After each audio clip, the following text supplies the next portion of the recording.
This is the New Eden update for Monday, February 22nd, 2016. I'm Wiggles, and here's a roundup of a few stories from around New Eden.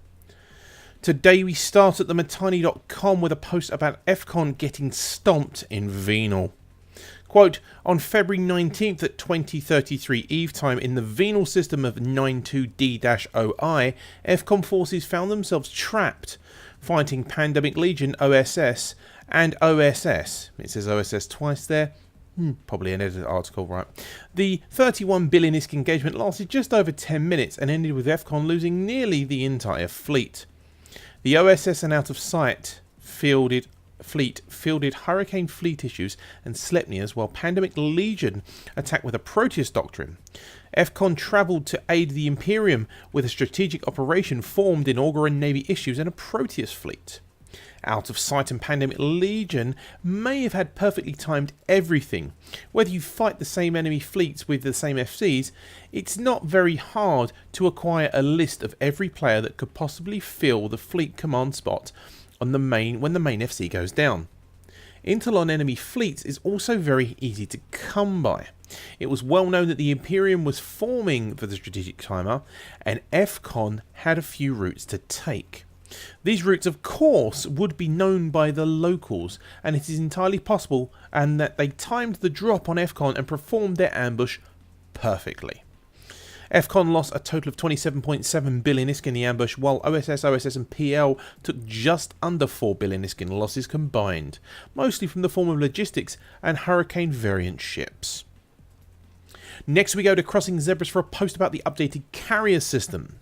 Quote, the CSM has heard a lot about the new fighter squadron mechanics for carriers and supercarriers, but with such radical design changes, it was hard to tell everything about them from meetings and the numbers alone.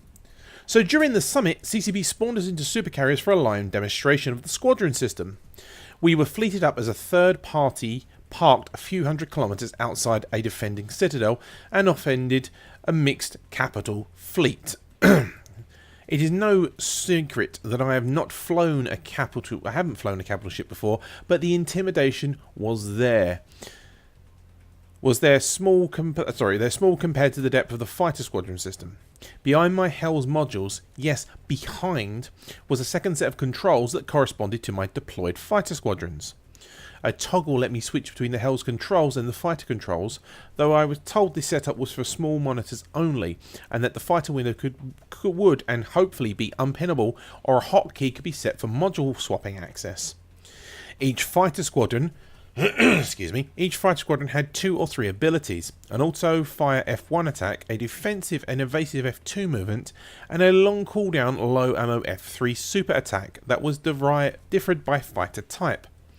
The Hell supercarrier could launch a max of 5 fighter squadrons, with no more than 3, 2, 3 of each light, support or heavy fighters respectively. Eventually we'll see the true power of the fighter squadrons unlocked. Maybe it will be the natural progression of the cumulative player skill. Maybe some Korean StarCraft pros will be conscripted into EVE by rich alliances and handed the reins of the super capital fleet. Maybe Chess will down 100 dreadnoughts with a solo and read linked nano Nick setup. Who knows? Regardless of the who, the how is looking extremely promising. If CCB can implement the fighter squadrons into EVE Online correctly, they will have created a new paradigm for EVE Online of not just what a capital ship is, but what a capital pilot needs to be. Lastly today we go to EVE News 24 for a post about the Relativity of Victory. In most games, the metrics you use to determine who won and who lost is fairly certain. When your king is in checkmate, you lose. When you kill more tanks than the enemy kills, you win. However, the nature of EVE is that it is the victory is not always easily determined. Quote, I didn't want that anyway, and I already been replaced, are manners in which people excuse their losses. Certainly these sort of excuses would get a strange look if done during a chess tournament. The theory goes that because in EVE we pick our objectives and acquire those objectives counts as a win, while your enemy can accomplish their objectives and destroy you, they too also win. To a certain degree I would say this is true. If your alliance goal is to destroy an enemy's towers, and their goal is to maintain SOV, both results can mutually exist. However, in such situations, one-sided is clearly objectively the winning party. Side A destroying side B Side A destroying side B's towers is an objective metric regardless of its side A is not able to make a foothold in side B's territory. There are three layers to this rationalization. At the bottom you have the line members. They are either uninformed or new, and they don't know any better, either because they want to lie themselves or don't actually have a wide enough perspective to take all the facts into consideration. On the second level, you have the directors and alliance leaders. They certainly won't tell their members they're losing, and at worst, they'll happily profit off the losses of their line members. Every ship lost is another ship they'll make money on selling. What's important is that the members believe their relative notion of victory, and when that doesn't work, outright lie. If they log in, they are consumers within the community. What is important is that they consume. TMC media clicks bring money, and the numbers allow the coalition leaders to point their members in the direction of certain games outside EVE. One could venture to say exchanging for monetary gain. I'm not going to say there's anything wrong with that. However, if they prioritise monetary gain over a sound coalition strategy, aren't they just a detriment? Do people really want to be part of an entity that makes use of them as a number while making excuses for problems, moving goalposts, and turning accomplishments into relative semantics?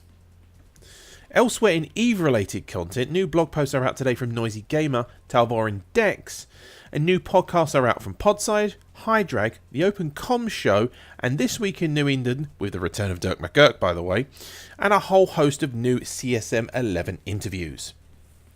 Plex prices in the Forge region today are registering an average traded price of 1,188,000,000 so far today, which is up just slightly from yesterday's closing average of 1,183,000,000.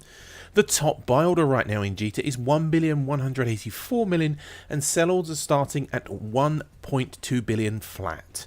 Skill extractors are trading at 277 million-esque average, which is slightly up from yesterday's average of 276 million.